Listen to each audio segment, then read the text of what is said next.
자 이제 콘트넘. 예. 어우. 진행 룰이신가요? 아니요, 그냥 갑자기 이 콘테가 눈에 딱 보여가지고. 두 분이서. 제가 캐스터라서 진행은 제가 하겠습니다. 예, 알겠습니다. 아니요, 제가 하겠습니다. 네. 왜 아무도 안 말리죠? 억제가 필요한 것 같아요, 확실히 그쵸. 형철이가 아니 요즘에. 근데 그 형이 그런 역할 좀 형이 해야 돼요. 된다는 거예요. 왜냐면 이렇게 차단하고 억제하는. 왜냐면 힘들어. 그러니까 내가 했는데 잘 안 되더라고. 약간 덤벼봐라 이렇게 이런 것처럼 지금 이렇게 해주는 거죠. 바로 안 받는 거 맞죠, 형철이 들어올 때. 아무튼 에버튼이랑 토트넘 경기 네.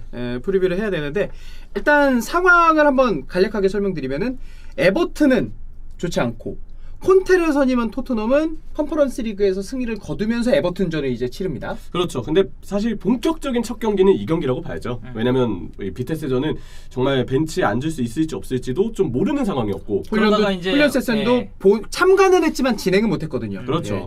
그러다 보니까 이제 본격적으로 진짜 첫 경기라 볼 수 있는 건 에버튼전이고 여기서는 비테스전보다는 조금 더 경기력, 이 전술에 윤곽이 나올 거라고 생각을 합니다. 네. 그런 부분에서 기대가 되는데 그렇다면 이 컨퍼런스보다 리그가 더 비중이 있다는 것까지 생각을 했을 때 그쵸. 리그에서 어떤 성적을 내느냐 당연히 팬분들이 궁금해하지 않을 수가 없는데 저는 이번 프리뷰는 에버튼, 이번 상대하게 되는 에버튼이 최근에 어떤 문제점을 갖고 있는지 또 어떤 이유 때문에 이렇게까지 흔들리는지 네. 콘테가 어떤 부분을 공략해야 되는지를 좀 얘기하려 그래요. 왜냐면 이게 좀, 우리가 토트넘 얘기는 굉장히 많이 했습니다. 그쵸. 맞아요. 어떤 문제점이 있었고 콘테가 오면 아마 이게 이런 식으로 바뀔 거고 이런 얘기를 많이 했기 때문에 아마 뭐 토트넘 얘기가 조금 궁금하시면 저희 전 영상 참조해 주시는 것도 괜찮을 것 같습니다. 뒤에는 물론 토트넘 얘기도 붙일 겁니다, 여러분들. 네.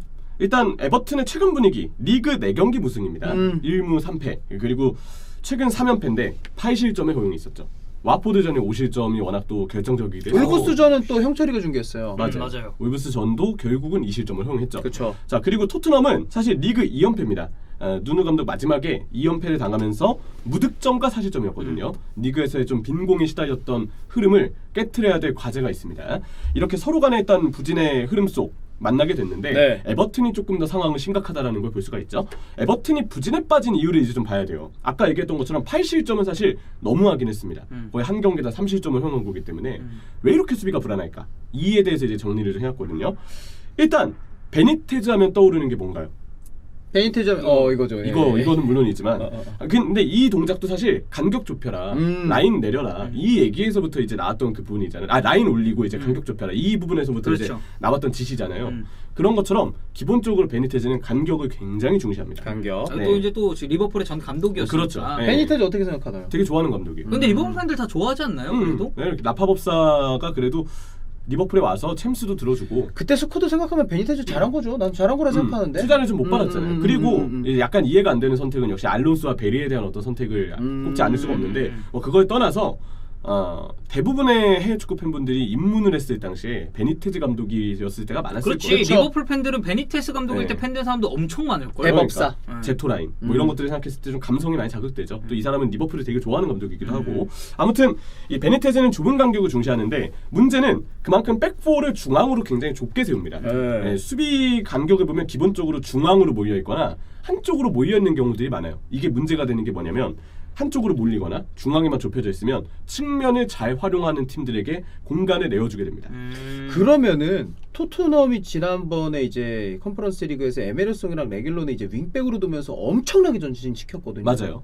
그런 상황에서는 에버튼이 좀 힘들어할 수도 있겠네요. 이 형태가 제일 중요합니다. 예. 울브스도 3백을 썼고 그 3백을 바탕으로 윙백들이 꽤 활약을 잘했던 경기로 주중에 에버튼을 잡았어요. 네. 자 그렇다면 이제 토트넘도 마찬가지로 똑같은 백스리 전술을 쓸 걸로 예상이 되는데 네. 윙백을 잘 활용해서 이 에버튼이 가지고 있는 측면 수비 쪽에 대한 어떤 불안점을 잘 공략할 필요가 있겠죠. 게다가 에버튼이 이 원래도 올라간 풀백의 뒷공간이 늘 약점으로 지적이 됐던 팀이었어요. 네네. 뭐 디뉴아 같은 자원들도 그렇고 여기 뭐 콜먼가 같은 자원들도 그렇고 올라가다 보면 결국 피렌 쪽으로 D가 열리게 되는데 네. 그 상황, 이 상황에 대한 어떤 염려를 할 필요가 있다는 생각이 듭니다. 자 최근에는 수비진의 집중력 문제도 특히 에버튼은 많이 떠오르고 있어요. 저도 울브스 좀 봤는데 이 좀 박스 안쪽에서 좀 우왕좌왕하는 느낌이랑 그리고 하나 더 좀 공에 대한 집중력이 좀 떨어진다는 느낌 받았어요. 그렇죠. 일단 고드프리. 네. 기본적으로 고드프리가 먼저 좀 돋보였던 부분은 백패스 미스가 한 번 있었고 올 시즌 고드프리가 핏이 그렇게 좋진 않아요. 그런 부분에 대한 어떤 불안점이 있고 마이클 킨도 좋은 폼을 지금 유지하지는 못합니다. 여기에 공중볼을 잘 따주는 예리미나는 현재 부상 중이기 때문에 기본적으로 센터백진 뭐 홀게이트가 나올 수도 있겠지만 홀게이트도 최근에 수비력이 많이 떨어졌거든요. 잔부상으로 인해서 능력이 많이 하향된 편이기 때문에 기본적으로 수비진의 집중력 문제를 에버튼은 안고 있습니다. 뒷공간 리스크가 좀 있어요. 뒷공간을 좀 내주고 특히 마이클 킨이 발이 느리기 때문에 이런 부분에서의 리스크가 있고 공중볼 처리가 최근에 굉장히 불안합니다. 예리미나가 부상으로 빠진 뒤부터는 더 그런 부분들이 드러나고 있고요. 그러다 보니까 세트피스에서의 실점이 많아요. 울브스전에는 맥스 킬먼에게 또 실점을 했습니다. 사실 뭐 제공권과 세트피스 수비적인 세트피스 상황은 뗄래야 뗄 수 없는 또 구조기 때문에 그렇죠. 그래서 이런 불안점을 갖고 있는데 자 그렇다면 에버튼이 아까 얘기했던 것처럼 마이클 킨 좀 느리고 둔합니다. 네. 홀게이트 최근에 수비력 자체가 많이 떨어졌습니다. 고드프리 원래 굉장히 좋고 신체 능력이 좋은 선수인데 요즘에 매치핏이 조금 떨어져서인지 오히려 좀 성급한 수비를 하다가 뒤가 열리는 부분들이 많았어요. 네. 그렇다면 이 선수들을 공략하기 위한 토트넘의 공격진의 제일 중요한 포인트는 빠르고 민첩한 선수들이 나와야 된다는 점이겠죠. 우리 흥이 진짜 기대 많이 돼요. 우리 흥 기대된다. 사실 아니 BTS전 좋아요. 폼 좋아요. 골도 폼 넣고. 좋아. 이 리그에서 골을 넣을 때가 됐어요. 예. 그런 것까지 생각해 보면 손흥민 선수의 활약 역시 기대를 해볼 만한 부분이고 또 이제 수비진의 집중력이 문제가 있으니까 에버튼이 원치 않게 수비 라인이 뒤쪽으로 밀려나게 됩니다. 기본적으로 수비 라인이 불안하기 때문에 롱패스 받을 때마다 수비진이 부담을 느끼고 뒤로 물러서게 되고 그러다 보면 문제가 선수들의 간격이 벌어지는 장면들이 많아져요. 이 간격이 벌어지는 장면이 많아집니다. 따로 넣는다 하죠. 공격 따로 수비 따로. 그러다 보면 팀 간격이 벌어지면 에버튼은 약점을 노출할 수밖에 없는데 네. 왜냐하면 4-4-2 전술을 쓰기 때문이에요. 중앙 미드필드를 2명만 두는 시스템을 쓰기 때문에 간격이 벌어지면 그 2명의 중앙 미드필드가 해야 되는 역할이 너무 많아지거든요. 알랑은 지금 잘하고 있습니다. 문제는 알랑의 파트너로 고정적으로 나와있던 두쿠레가 부상으로 빠지면서 두쿠레 자리를 뭐 지난번 울브스전에는 무려 그바망 선수가 나와가지고 그리고 바로 기만 아들이잖아. 믿기지가 않죠. 그바망이 경기에 뛰었다는 게. 후반전에 델프로 바로 교체됐죠. 네, 델프가 네. 그나마 나왔어요. 그래서 델프가 나올 가능성도 좀 있어 보이긴 하는데 근데 델프도 기복이 무지 심하거든요. 그런 거 생각하면 델프가 나와도 어쨌든 우려는 되고 네. 그바망은 아예 실패했고요. 톰 데이비스 나왔던 와포드전 굉장히 안 좋았습니다. 그런 거 생각했을 때 근데 그래서 장단점이 너무 뚜렷해가지고 중미 2명에만 두고 있는 상황에서 기본적으로 에버튼이 최근에 수비가 불안하기 때문에 원치 않게 간격이 벌어지는 상황들이 많고 네. 그렇기 때문에 두쿨의 공백까지 포함했을 때 중원에서 문제가 드러날 가능성도 에버튼은 상당히 있다. 이런 점들을 토트넘이 어떻게 공략하느냐가 중요할 거라고 보입니다. 네. 자 그렇다면 지금 에버튼의 부상자가 얼마나 나오느냐? 칼버트 레인이 여전히 부상이에요. 네, 칼버트 로인이 지금 빠진 지가 꽤 됐죠? 그래서 최전방은 히샬리송이 선발로 나올 것으로 예상이 되고 여기에 빌드업 주축 리카디뉴, 공중볼에 강한 예리미나, 중원의 핵심 두쿨에도 부상으로 빠졌습니다. 핵심 선수들 많이 빠졌어요. 에버튼이 영입도 없었잖아요. 올해가. 그렇죠. 4층 라인이 조금 힘들긴 네. 하겠네. 물론 디뉴도 없고. 디뉴는 뭐 경기 직전까지 몸 상태를 봐야 될 것 같아요. 그래요? 어쩌면 나올 수도 있긴 합니다. 이 점은 좀 참고해 주시면 좋겠고. 네. 근데 디뉴도 어쨌든 지금 몸 상태가 오락가락하니까 왼쪽 빌드업과 볼 운반 그리고 중원 장악까지 이 이탈자를 봤을 때 모두가 쉽지 않은 상태예요. 두쿠레도 지금 빠져 있는 상황이니까. 헤라가 디뉴가 올 시즌 폼이 안 좋습니다. 약간 지쳐 있는 모습이거든요. 그리고 디뉴가 장부상이 계속 있다 보니까 이러면은 폼을 일정 수준으로 유지하기가 힘들어요. 네. 그렇죠. 그런 어떤 불안점을 갖고 있는데 네. 근데도 에버튼에게 주목할 만한 선수는 딱 2명 있습니다. 바로 너마레이 그레이와 앤드로스 타운센드입니다. 그렇지. 타운센드. 와, 씨, 근데 타운센드가 사실 이제 에버튼을 이적을 했잖아요. 네. 나는 근데 이렇게 잘할 거라고는 생각 못 했거든요. 그렇죠. 네. 사실 뭐 토트넘 팬분들한테는 타운센드 되게 추억이 있는 선수인데 그렇죠. 친정팀. 네, 친정팀인데 근데 진짜 예상과 다르게 이렇게 잘해주고 있습니다. 호흡만 잘하면 돼 이제. 이거만 네. 이렇게 착지 강감스럽게 그래. 착지하지 말고 덕현이 형의 사커비 영상을 참고하면 참고해 주세요. 네, 아주 도움이 되지 않을까.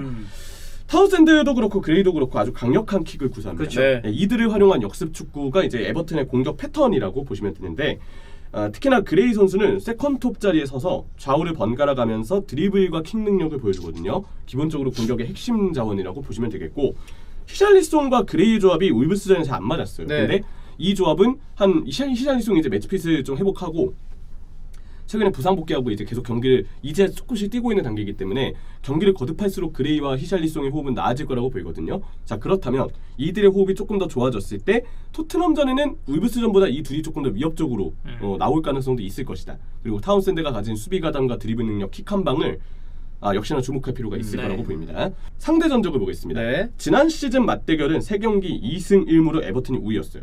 그 FA컵에서 5대4 경기 나왔죠. 그치. 그 전설의 명경기 아니야. 안첼로티가 그때 5번째 골 들어갔을 때 류하게 그냥 머그컵에 커피 되게 아니 그러니까 그 뭐지? 나는 좀 최강 감독님 보는 기분이었거든. 맞아요. 최강 감독님은 원래 그러잖아. 경기를 뭔가 즐기는 느낌인가? 엄청 기뻐해야 되는데 그러지 않고 콘테였잖아? 관중석으로 그래. 날아갔어. 지난 시즌 전까지는 사실 토트넘이 에버튼에게 15경기 목표였습니다. 근데 지난 시즌에 이게 깨져버린 거예요. 그러면서 완전히 지금 전적 자체가 지금 바뀌어버렸구나. 네, 지난 시즌만 에버튼이 우위였는데 과연 이번 시즌 어떻게 두 팀 간의 관계가 새롭게 형성될 것인지를 네. 지켜보는 것도 재밌을 것 같습니다. 토트넘은 예상 라인업 짚어주진 않았지만 저는 한 가지 좀 문제가 있는 게 에버튼이 굉장히 안 좋아서 토트넘이 저는 승리할 가능성이 굉장히 높은 경기라고 생각을 해요. 다만 비테스전 보면 기초 빌드업에서 측면으로 나가는 볼은 토트넘이 괜찮은데 중앙에서 안 돌아. 비테스도 그걸 아니까 압박을 좀 세게 넣거든요. 그렇죠. 에버튼이 안 좋은 지금 부상 포인트들이라던가 안 좋은 선수들이 있지만 마음 먹고 압박하면 은근 토트넘이 헤맬 수도 있어요. 아 그리고 그 아까 저희가 토트넘 영상에서도 얘기했지만 스킵이랑 호이비에르가 이날 좀 패스미스가 꽤나 있었다고. 저는 개인적으로 보면서 패스미스도 패스미스인데 빌드업 할 때 측면에서 공이 나갔을 때 뺏기고 난 뒤에 3선의 대응이 너무 아쉬워. 아직은 뭔가 그 센터백, 3백과 이 3선 미드필더 2명, 5명의 빌드업에서의 역할 분담이 아직은 좀 불안하다. 잘 되지 않았다라고 팀의 짜임새가 봅니다. 아직은 좀 그런 느낌이죠. 아직은 뭐 처음이니까. 그래. 너도 처음 언젠가는 처음 언젠가는. 예. 파이팅. 이대로 마무리하나요? 네. 네. 음.